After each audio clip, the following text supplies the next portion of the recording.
Sometimes it can be difficult figuring out what I want to watch next. I wrote down stuff I was intending to check out at some point in one of my notebooks, either taken from threads on different websites, or a friend's My Anime List profile. And that's why I watched Dagashi Kashi, which only felt like a complete waste of time. To begin, let's explain what the show is about. The main character is a high school student named Kokonotsu Shikata who lives with his father at his dad's sweet shop. Kokonotsu's father wants him to continue the family business, but he doesn't want to since his dream is to make manga. Manga for life, yo! However, things get interesting when the eccentric Hotaru Shidare shows up looking for Kokonotsu's father, intending to get him to work for her family's company, Shidare Corporation, a world-famous sweets manufacturer. Although he initially refuses, he says he'll change his mind if Hotaru can convince his son to take over the shop.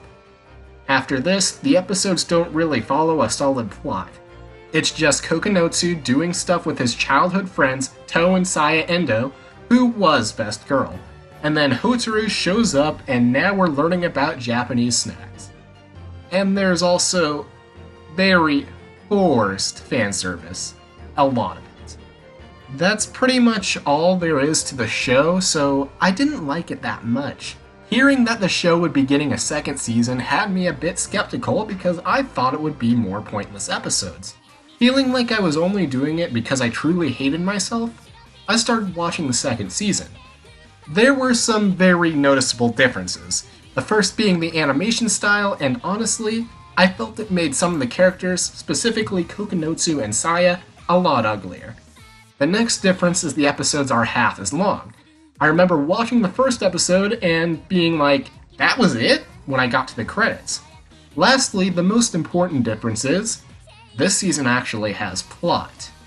In this second season, Kokonotsu's father ends up in the hospital due to a broken toe. Meanwhile, Hotaru ends up disappearing and two new characters show up after Kokonotsu notices that there is a convenience store across the street from his father's shop. The manager offers Kokonotsu a job, but he refuses. Around this time, one of the employees at the convenience store loses her job and tries to get a new one across the street. Her name is Hajime Owari, the new best girl.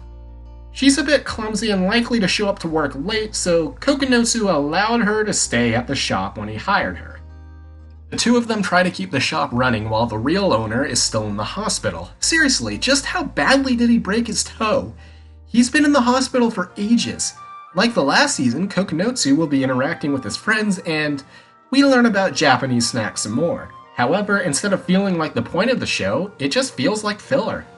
Over time, Kokonotsu realizes he's been so busy that he hasn't had time to work on his manga.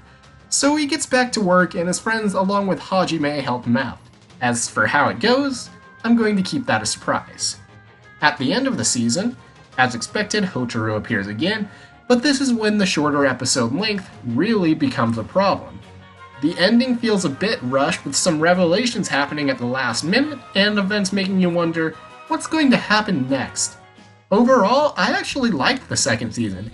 Not only is it more interesting because it actually has plot, it introduces us to its new best character. The new animation style and shorter episode length takes some time to get used to, but at least that doesn't ruin it for me. Also, the new opening and ending, they're so good.